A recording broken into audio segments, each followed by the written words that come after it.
Jeremy's Raceway, Chapter 2, Morning. Shortly after sunrise, Ben Carter pulled up to the entrance gate and parked. He liked seeing the raceway in the early morning light, before the noise of the day stirred across the site.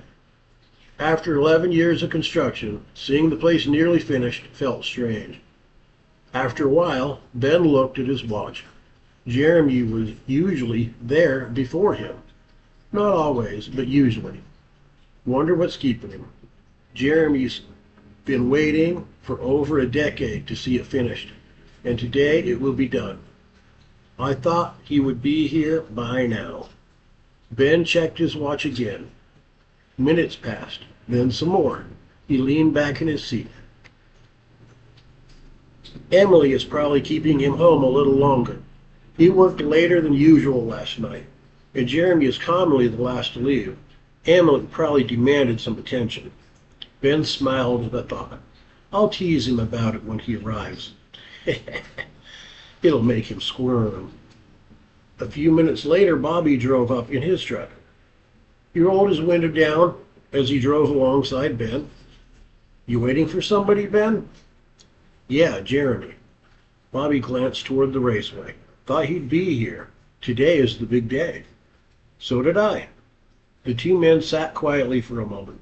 Then Bobby turned restlessly towards Ben. May as well go in. The no one enter alone rule is met if we go together. Jeremy can catch up later. I think maybe Emily has him grounded, Ben replied. Both men chuckled as Bobby got out of his truck and opened the gate. They drove in, Ben first, with Bobby following right after. They parked near the site where the office is and walked towards the foundation well, joking about how they would poke fun at Jeremy when he got there. The first thing they noticed was the mixer truck that had been left poised for the pour. It was idling. It's a huge safety violation to leave equipment running after closing for the night. The truck was idling, seemingly alone. But as they got closer, looking for the driver, they noticed something else out of place. The foundation well, planned for completion today, was already poured. Ben forgot all about the idling mixer truck as they approached to inspect the site more closely in the dim morning light. It wasn't right. The surface was rough and uneven. It should have been level and smooth, but it was unfinished, as if someone had dumped the cement and then walked away. Bobby stepped closer. What's happening here? Several lengths of rebar protruded from the surface at strange angles. Others disappeared beneath the concrete entirely. The pattern looked random, even chaotic. Instead of the careful reinforcement they had planned, Ben stared. The hell? For several moments, the two men simply looked at the foundation, trying to make sense of it, but neither of them could. Bobby finally broke the silence. Jeremy's going to lose his mind when he sees this. Ben nodded. Probably. The thought brought a faint smile to both men. Then Bobby remembered seeing his truck. The smile disappeared. He turned toward the raceway. Jeremy?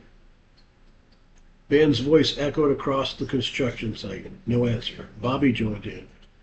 Jeremy! Still nothing. The two men approached his truck.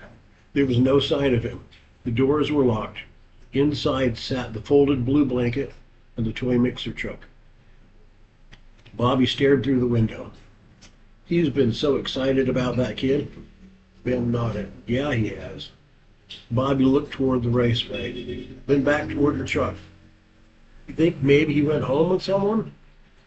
Ben wanted to say yes. Instead, he found himself walking toward the site office. Bobby followed. What are you doing? Ben reached for the phone. I'm calling Emily. She'll know if Jeremy is here somewhere or at home. The phone barely rang before Emily answered. Ben knew before he spoke that something wasn't right. Emily, this is Ben. Oh, thank goodness. Jeremy hasn't been home all night. Please tell me he's there with you. Silence. Silence for too long. Ben literally had the words knocked out of him. Emily began to cry. He's not with you, is he? He's in trouble, isn't he? Still Ben had no words. His stomach began to ache, and his heart entered a race. His truck isn't here, Emily. We can't find him. Word spread through the town faster than any official announcement. By evening, nearly everyone in Hallux Rigidus knew Jeremy Newbury was missing. And for the first time in 11 years, the Raceway stood completely silent.